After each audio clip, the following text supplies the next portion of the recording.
Half হাতা গেঞ্জি পরে নামাজ আদায় করে পরিপূর্ণ সওয়াব পাওয়া যাবে কিনা। আমার ঠিক পেছনে একজন নামাজ আদায় করতেছে, তার নামাজ শেষ হওয়ার আগে আমি যেতে পারবো কিনা, নামাজরত ব্যক্তির ঠিক কতটুকু সামনে দিয়ে যাওয়া যাবে, আজানের পূর্বে মুয়াজ্জিন দুরুদ ও সালাম পড়ে, এটা জায়েজ আছে কিনা।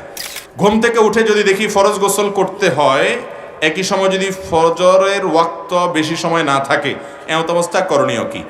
গোসল ফরজ হলে গোসল করা ছাড়া নামাজ পড়া যাবে, গোসল করেই তারপরে নামাজ পড়তে হবে।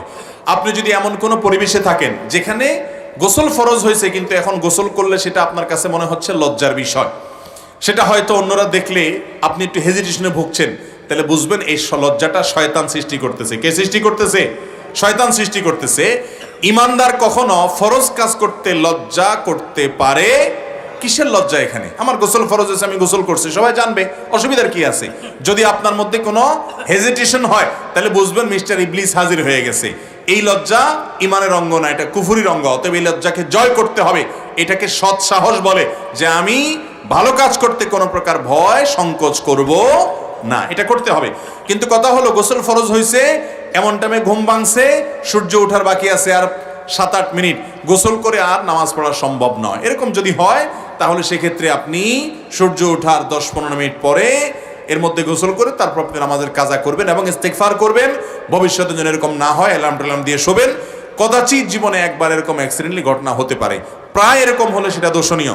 কিন্তু গোসল ফরজ হলে গোসল না করে নামাজ পড়ার সুযোগ নাই, যেহেতু পবিত্রতা অর্জন করা এটা নামাজের জন্য পূর্ব শর্ত। এই শর্ত আদায় করা ছাড়া নামাজ হবে না। হাফ হাতা গেঞ্জি পরে নামাজ আদায় করে পরিপূর্ণ সওয়াব পাওয়া যাবে কিনা। আল্লাহ তাআলা কোরআনে কারিমে বলেছেন, ইয়া বানি আদম খুযু যিনাতাকুম ইনদা কুল্লি মাসজিদ। হে বনি আদম, প্রত্যেক নামাজের সময় তোমরা সুন্দর পোশাক আশাক পরিধান করো। জিনাত গ্রহণ করো মানে পোশাক আশাক পরিধান করো। এই আয়াতের আলোকে অনেক উলামা ইকরাম বলেছেন, আল্লাহর দরবারে যখন আপনি দাঁড়াবেন তখন আপনার দাঁড়ানোটা হতে হবে উত্তম পোশাকে, আপনার যা আছে এর মধ্যে উত্তম পোশাকে। আপনি একেবারে নরমাল যে পোশাক পরে কোনো অফিস আদালতে যান না, মিটিংয়ে যান না, ভালো কোনো মানুষের কাছে যান না, সেই পোশাক পরে যদি আপনি নামাজে দাঁড়ায় যান, কেমন যেন আপনি আল্লাহর দরবারটাকে তুচ্ছ করলেন, হেয় করলেন, আপনি আল্লাহর দরবারটাকে কোনো মর্যাদা দিলেন না। এই জন্য আল্লাহর সামনে দাঁড়াতে গিয়ে এরকম কোনো পোশাক পরা উচিত নয় যেটা পরে আপনি অন্য কোথাও যান না। এখন সাধারণত হাফ হাতা গেঞ্জি বা আপনার টেডি মার্কা অনেক গেঞ্জি টেঞ্জি আছে, এগুলো পরে আমরা গুরুত্বপূর্ণ কোনো জায়গায় যাই না, সেজন্য এগুলো পরে সালাত আদায় করা মাকরুহ।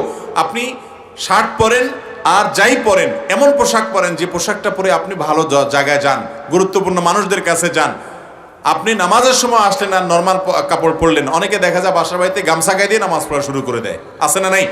এগুলো উচিত না। এগুলো হলো আল্লাহর শানে বেয়াদবি, আল্লাহর সামনে দাঁড়াচ্ছে। অতএব দুনিয়ার কোনো এমপি মন্ত্রীর সামনে আপনি এইভাবে যাবেন না, তাহলে আল্লাহর সামনে কিভাবে আপনি এইভাবে দাঁড়ান? এটা করা উচিত নয়।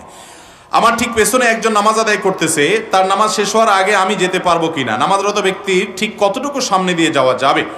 আপনার ঠিক পেছনে যদি কেউ নামাজ আদায় করে ঠিক পেছনে, তাহলে সেক্ষেত্রে আপনি বরাবর সামনে যদি বসে থাকেন আপনি উঠে যেতে পারেন। এই মাসআলাটা না জানার কারণে বহু মানুষ আছে সামনে দাঁড়ায় দাঁড়ায় কই মাছের মাথা চাবায়। কই মাছের মাথা চাবানি বুঝেন? এরকম করে, মানে পিছনে যে বেচারা নামাজ পড়তেছে বিরক্ত হয়ে সে কই মাছের মাথা চষে। তো এবার ওই বেচারা কই মাছের মাথা চষা বুঝেন নাই, মানে বিরক্ত আর কি। সে এই যে বিরক্তি প্রকাশ করতেছেন আপনি, পিছনে যে বেচারা নামাজে দাঁড়াইছে তার নামাজের অবস্থা কাহিল হয়ে যাবে, কারণ সে বারবার দেখতেছে আপনি পিছনে বড় বড় চোখ করে তাকাচ্ছেন তার দিকে, তখন তার নামাজের অবস্থা কাহিল হবে না? আমরা অনেকে জানি না এই মাসআলাটা। আপনার পেছনে কেউ যদি নামাজে দাঁড়ায়, বরাবর আপনি সামনে বসে আছেন, তাহলে আপনি ডান পাশ অথবা বাম পাশ দিয়ে নেমে যান, কোনো অসুবিধা নেই, আপনারা কেউ বসে থাকতে বলে নেই।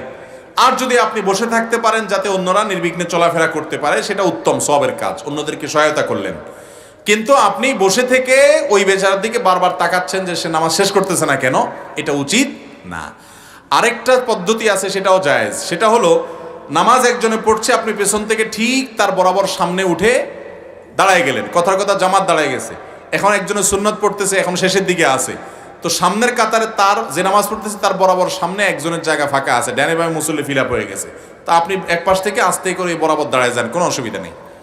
এটাকে বলা হয় সুউদ, আর আগেরটাকে বলা হয় নুজুল, অর্থাৎ বরাবর সামনে উঠা অথবা সামনে থেকে বরাবর যাওয়া, এই দুইটা জায়েজ আছে। যেটা নিষেধ হাদিসে সেটা হলো মুরুর। মুরুর কোনটা? ক্রস, এক পাশ থেকে আরেক পাশে যাওয়া। নামাজ পড়তেছে একজন, আপনি এই পাশ থেকে এই পাশে অথবা এই পাশ থেকে এই পাশে গেলেন, এটা হলো না জায়েজ। তাহলে পদ্ধতি তিনটা হলো, বরাবর সামনে থেকে সরে যাওয়া জায়েজ আছে, পেছন থেকে বরাবর নামাজের সামনে গিয়ে দাঁড়ায় যাওয়া সেটাও জায়েজ আছে, কিন্তু এক পাশ থেকে আরেক পাশে যাওয়া জায়েজ নাই। এক পাশ থেকে আরেক পাশে যদি কেউ যায়, হাদিসে রাসূল আকরাম সাল্লাল্লাহু আলাইহি ওয়াসাল্লাম নির্দেশ করছেন সে যেন ওই ব্যক্তির সাথে লড়াইয়ে লিপ্ত হয়, তারে রীতিমতো থামায় দেয়।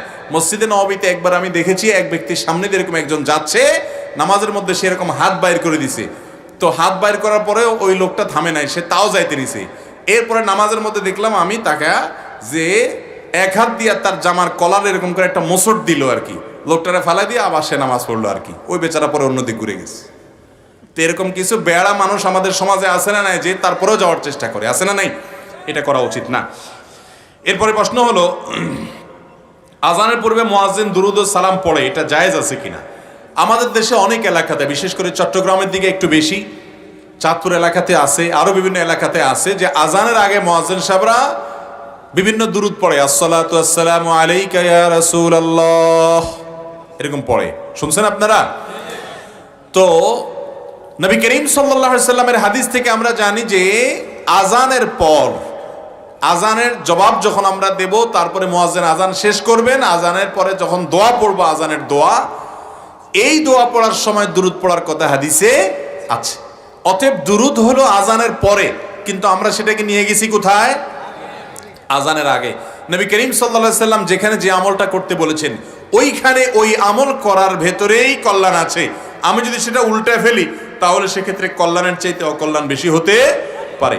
আজানের আগে কোনো প্রকার দুরুদ, দোয়া, জিকির বা কোনো গত কোনো কিছুই হাদিসে বর্ণিত হয় নাই। কিতাবুল আজান বা আজান অধ্যায় মুসলিমে বিস্তারিত আসছে, বুখারীতে আসছে, বাংলা অনুবাদ হয়ে গেছে সবকিছু। আপনি পড়েন, আপনি দেখেন রাসূল আকরাম সাল্লাল্লাহু আলাইহি সাল্লামের যুগে আজান যে সমস্ত সাহাবীরা দিতেন, আবু মাহজুরা রাদিয়াল্লাহু তাআলা আনহু, বেলাল রাদিয়াল্লাহু তাআলা আনহু, আর যে সমস্ত সাহাবীদের আজানের বিষয়ে বর্ণনা আছে, তারা কেউ আজানের আগে কোনো প্রকার দুরুদ বা কোনো কিছু করেন নাই। আপনি যদি সেখানে নতুন একটা সিস্টেম বানিয়ে নেন, সেটা বেদাতে পর্যবসিত হতে পারে। মন গড়া কোনো পদ্ধতি, কোনো আমল শরীয়তে যেখানে ফরম্যাট আছে, সেখানে নিজে আরেকটা ফরম্যাট তৈরি করে নিলেন বা এটাকে উল্টায় নিলেন, এটা সুস্পষ্ট বিদআত হবে। আল্লাহ তাআলা আমাদেরকে বুঝার এবং এই ধরনের মন গড়া আমল থেকে বেঁচে থাকার তৌফিক দান করুন।